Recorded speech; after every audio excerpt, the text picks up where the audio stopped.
Today, we're going to review the HOKA Cielo X1, a shoe that HOKA claims is a lightweight racer designed for speed without sacrificing cushioning.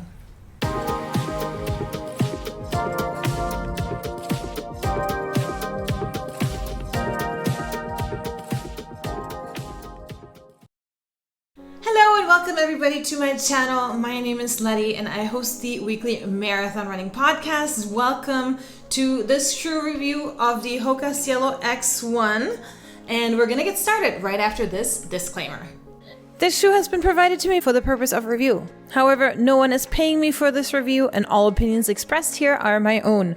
Alright, so the HOKA Cielo X1, I am recording this review from Germany, and just to give you a little taste of how much I like this shoe, this is the only running shoe I packed for my month-long trip, and I'm training for a marathon. But I'll get into all of that a little bit later. Let's talk about the true reason why this shoe exists. Let's talk about the model and the purpose of this shoe. This shoe was designed as an option for runners that want fast shoes for marathons, tempo runs, and that want to hit personal bests. So this shoe was pretty much designed to be a racing shoe, a road racing shoe for marathons, etc. from the HOKA family. And let's look at the tech specs. As I tell you all the time when it comes to the HOKA shoes, when you go on the website and you scroll all the way down, you can see the tech specs of the shoes. The Cielo X comes in at 9.3 ounces when it comes to weight. The heel to toe drop is a 7mm drop.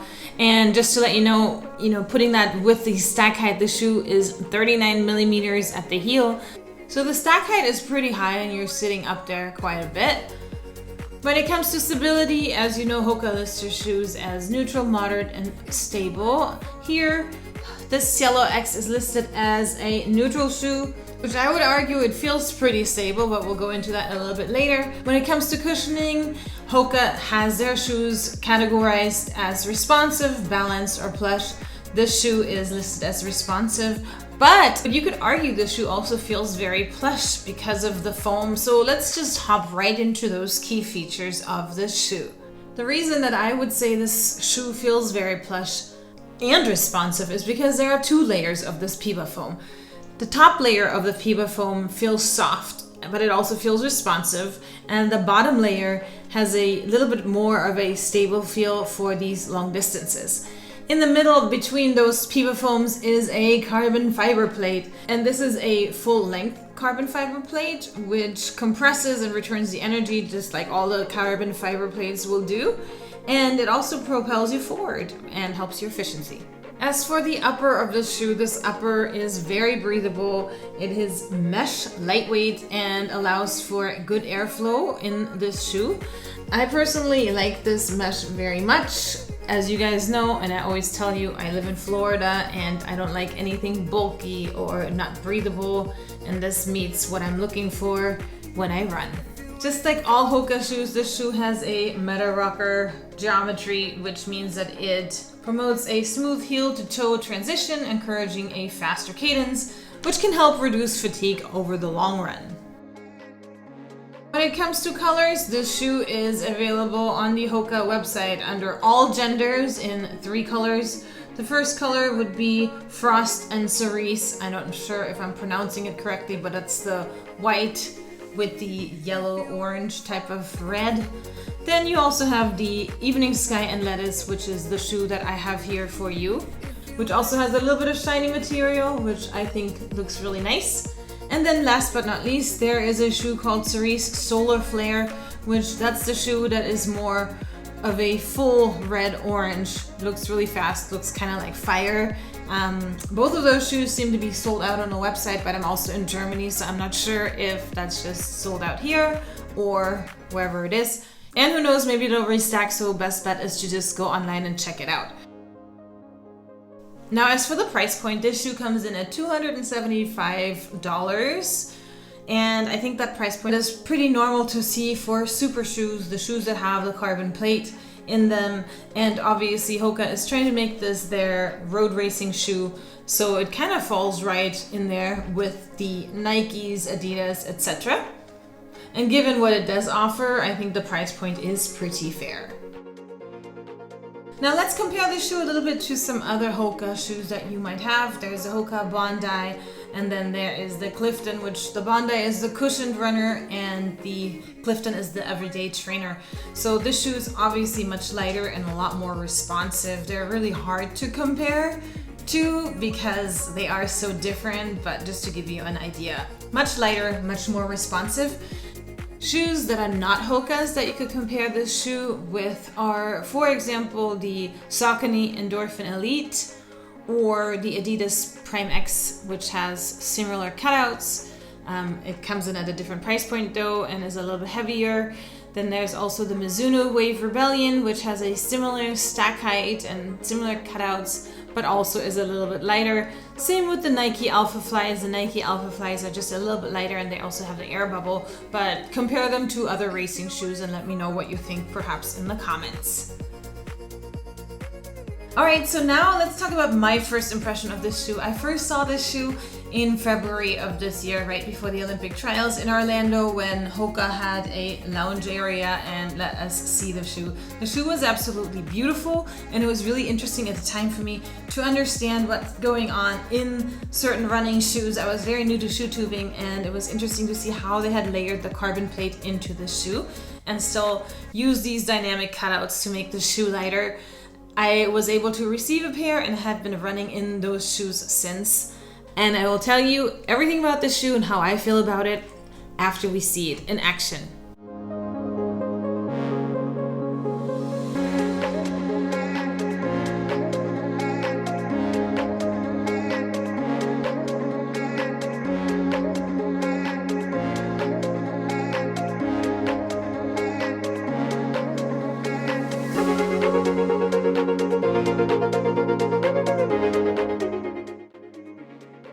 Alright, so this shoe has honestly been a shoe that I've been going to over and over and over again. I use this shoe way too much. I'm abusing the shoe. I'm not using it for racing really.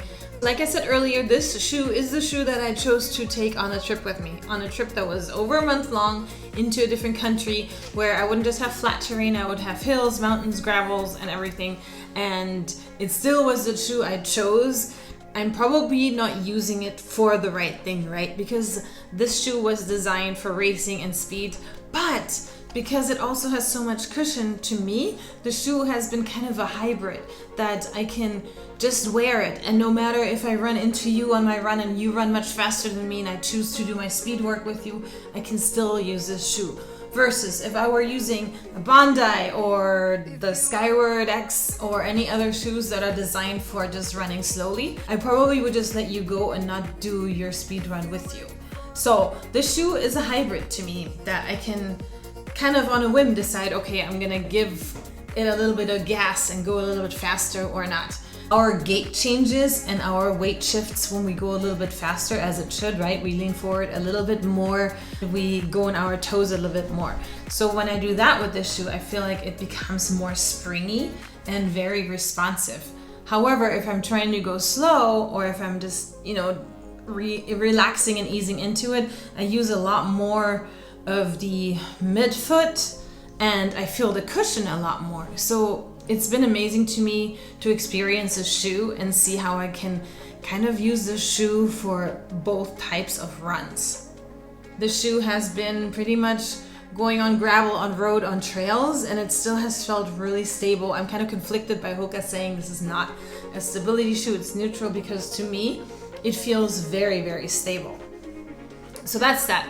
The other thing that I really like about the shoe is that I don't get any foot fatigue in this shoe. I wore this shoe also on my last vacation in March, going to Rome to accompany my brother to run the Rome Marathon with him. It was his first marathon and we were on our feet for 6 hours. This is the shoe I wore. I wasn't sore, my feet weren't aching or anything. The shoe was pretty wonderful with that.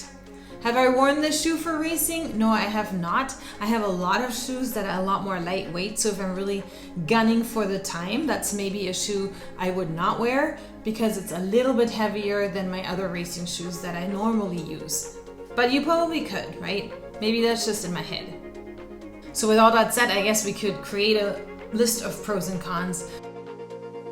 Pros of this shoe being that it is lightweight enough to do quick runs in, and that it is responsive, that it has that carbon fiber plate, that it does feel stable, and that you can get on your toes in the shoe and run really, really fast.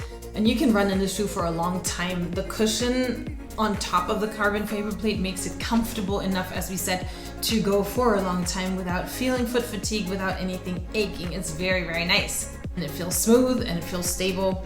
The other thing, again, coming from Florida, the upper, it locks you right in there, and it also allows you to run in temperatures that are very hot without this getting all soaked in sweat and heavy. Another pro would be that the shoe is pretty durable. I'm gonna tell you guys, I kind of land midfoot, but more on one side than the other.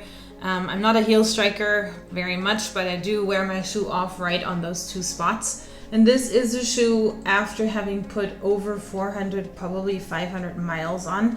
So to me, that's pretty durable. I've had much worse before. The foam at the bottom, even though I've worn off the rubber, has not really degraded that much. And I think I can still put a lot more runs on the shoe. But that's just me.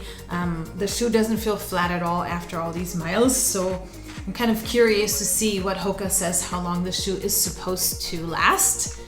And I feel like I'm making it last a lot longer. Now, when it comes to cons of this shoe, I've been using it kind of like an everyday trainer, but the price point is too high for having it be an everyday trainer. But then at the same time, there's the argument probably from HOKA that this is a racing shoe. You shouldn't use it as an everyday trainer, that they have other options for everyday trainers. So I can't really count that as a con.